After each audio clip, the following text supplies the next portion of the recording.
Olá pessoal, paz e graça, sou o pastor Patrick Ribeiro e estamos no nosso 24º dia de leitura do livro O Silêncio de Adão. E eu quero já te convidar a compartilhar, a comentar esse vídeo, a curtir, né? Assim outras pessoas possam ter acesso a esse material que tem sido abençoador para todos nós. Vamos para a leitura de hoje? Por que os homens agem de uma forma ou de outra? Deus quer que todos sejam felizes, não de acordo com a nossa definição, que nunca traz felicidade, mas com a dele. Assim como o manual do proprietário de um carro novo, Deus exige que usemos os planos especificamente traçados por ele. Nenhum homem pode ser feliz se não colocar em prática seu chamado de ser um homem. Prazeres empolgantes, mas superficiais, aqueles que não exigem que nos preocupemos com o importante chamado a masculinidade, pode disfarçar-se de verdadeira felicidade. Poder, influência, dinheiro, status, relacionamentos, conquistas, sucesso, bens materiais, alimentos, sexo, recreação, inúmeras coisas. Muitas são boas quando colocadas no lugar certo, definidas como fonte da felicidade. E o mais complicado é que elas cumprem o que prometem, ou pelo menos parecem cumprir por uns tempos, às vezes por anos. Elas nos fazem sentir bem, ajudam.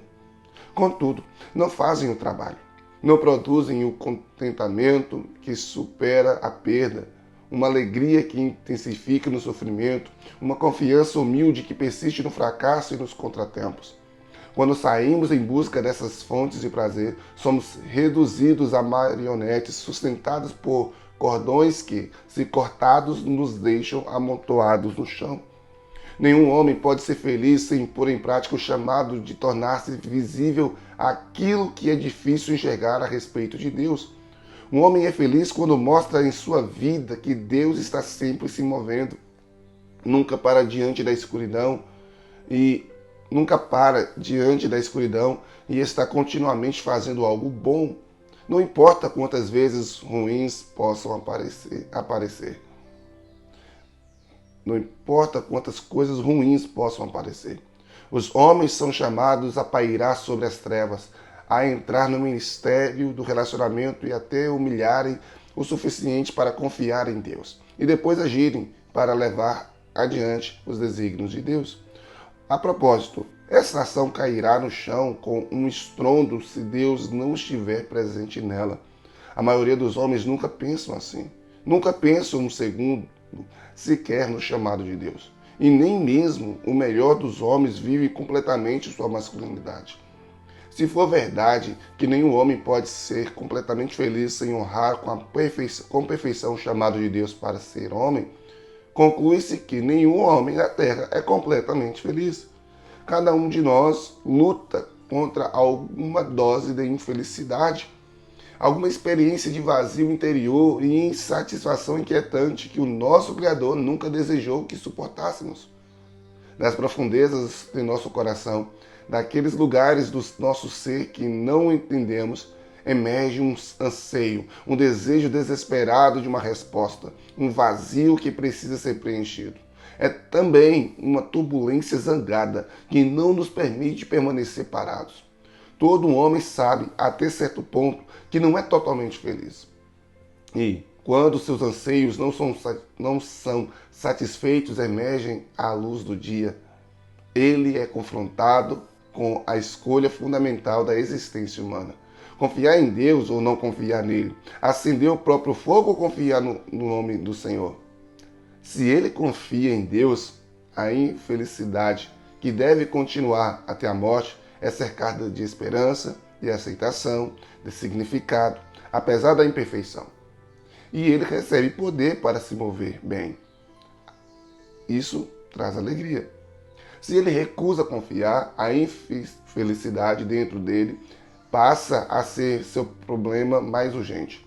É preciso encontrar um caminho para lidar com ela. Devemos compreender um princípio simples. Todo homem é um ser em movimento. O movimento define a existência do homem, mas nem todo movimento é bom. Quando não se move como deveria, o homem se move como não deveria. Quando o bom movimento para, o mau movimento começa. O movimento bom é um movimento através da infelicidade pessoal em direção a Deus. O movimento mau é um movimento cujo propósito é apenas aliviar a infelicidade pessoal. Os homens, bem como as mulheres, são fundamentalmente seres relacionais. Portanto, todos os movimentos serão vistos com mais clareza no modo como eles se relacionam. O homem faz brotar vida e beleza nas pessoas que ele conhece ou destrói essa mesma vida e beleza. O efeito do homem nos outros é imperceptível ou dramático, mas está ali. Nenhuma interação de pouco mais de alguns segundos, nenhuma conversa além da mais casual, deixa de mudar a outra pessoa. Os homens autênticos libertam os outros de seu controle e os encorajam com a sua influência. Tocam a esposa, os filhos, amigos de uma forma tão sensível que os liberta para combater sua solidão, egoísmo e sofrimento. Os homens autênticos empurram a família e os amigos para a mesma encruzilhada onde eles, como homens, descobriram que é preciso fazer uma escolha entre confiança e a incredulidade. Os homens não autênticos exigem que os amigos e a família supram suas necessidades. Os homens que agem com controle, raiva e terror amortecem os outros a ponto de eles conformarem com a situação ou a instigam a rebelar-se como forma de autopreservação. Explicação do padrão 1. Os homens não autênticos se encaixam no primeiro padrão do movimento mau nos relacionamentos, que insistem em que os outros colaborem com eles. Entendem que a felicidade nunca pode ser encontrada no isolamento, mas somente na comunidade. Normalmente, o histórico deles inclui alguém que age que lhes proporcionou intenso prazer. Pode ter sido uma mãe muito amorosa, um pai muito generoso, um pastor de jovens solícito demais, talvez envolvido de maneira inapropriada, ou um atleta famoso que lhe deu um autógrafo. Na infância, esses homens aprenderam uma lição simples: a dor interior é aliviada de forma mais confiável quando alguém faz algo por eles. Uma estratégia se forma na mente do pensador do padrão 1. Uma estratégia que acomoda sua inclinação de não agir de maneira que possa revelar sua incapacidade. Deixe que os outros atendam às minhas necessidades, sem que isso exija um movimento bom da minha parte. Assim, não é necessário confrontar seu pavor da escuridão e sua necessidade verdadeira de Deus. E ele tem esperança. O padrão da carência governa todas as decisões do homem que se encaixa no padrão 1. Casar ou não casar, esta mulher ou aquela, decidir mudar de carreira profissional, escolher atividades com os amigos, estabelecer uma disciplina melhor para os filhos. A mesma paixão governa até nas decisões menos importantes. Devo contar à minha esposa o que sinto? Devo ir àquela festa? Devo reclamar do atendimento do garçonete?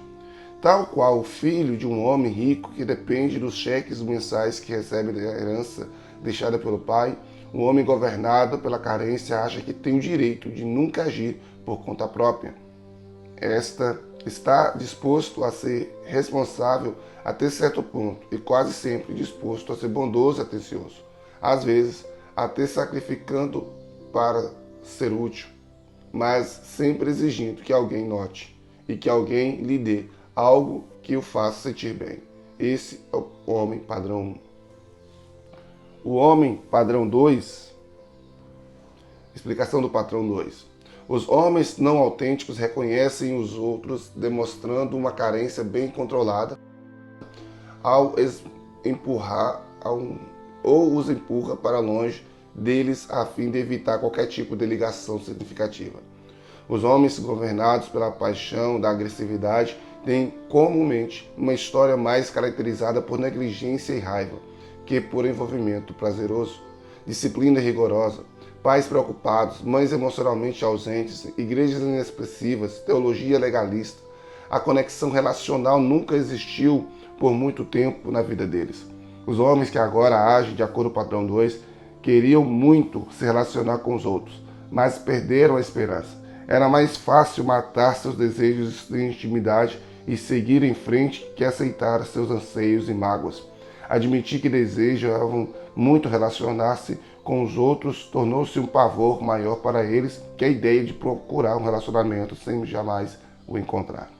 Muitas vezes vieram à tona algumas habilidades que lhes permitiram encontrar os prazeres de um relacionamento à distância. O talento atlético, a capacidade acadêmica, um bom traquejo social ou aptidão mecânica deu-lhe a oportunidade de se sentirem poderosos e alcançar objetivos dignos de elogio. Com o tempo, o homem padrão 2 passa a depender tanto de suas habilidades que seu anseio humano por relacionamento diminui. E é o que ele quer. A distância mantém segura. Não há necessidade de sentir aquele medo terrível de vir a precisar daquilo que talvez não surja em seu caminho. Em certo sentido, claro, esse homem é tão carente quanto o homem que vive de acordo com o padrão 1. Os dois estilos de relacionamentos não autênticos exigem colaboração dos outros. Contudo, os homens que enfrentam suas carências exigem aprovação e apoio de algumas pessoas íntimas. E os homens durões querem o respeito de um número maior de pessoas que mantêm a distância. Os estilos são diferentes, mas ambos são egoístas e ambos causam grande dano. Uma das grandes tragédias da vida é nenhum homem enxergar totalmente os danos que seu estilo não autêntico de relacionamento causa aos outros. Aqueles que conseguem enxergar uma pequenina parte descem às profundezas do quebrantamento e da contrição. E é dessas profundezas que o arrependimento genuíno brota. Quando o homem quebrantado se arrepende, o Espírito dá-lhe uma nova visão. Um riacho de águas refrescantes abre caminho no deserto, escaldante e de seu quebrantamento. A esperança de abençoar os outros verdadeiramente, cuidar da esposa, influenciar os filhos de modo positivo, encorajar os amigos, se fortalecer mais do que o pavor de entrar na escuridão e o movimento da boa confiança. O movimento bom começa, melhor dizendo. O movimento bom não acontece simplesmente e nem se desenvolve com naturalidade. Há sempre uma luta contra padrões poderosos na outra direção. O movimento bom sempre começa com arrependimento pelo movimento mau. O arrependimento vem após o reconhecimento do erro que leva ao quebrantamento e a confissão tão profunda que somente a humildade é capaz de produzir. Nos 2 próximos capítulos vou analisar esses 2 padrões de maneira mais detalhada. Veja se você se encaixa em algum lugar. Se não com muita clareza em uma história ou descrição, talvez nas entrelinhas. Estamos todos no mesmo barco. Uau! Em que padrão você se encaixa? Qual dos 2 padrões comportamentais você se identifica? Próximo capítulo nós vamos entender melhor eles. Eu espero que você já possa estar com a mesma expectativa que eu já estou. Que Deus te abençoe, que essa leitura possa produzir em você graça e poder para a glória de Jesus. Até amanhã com o nosso capítulo 10. Tchau!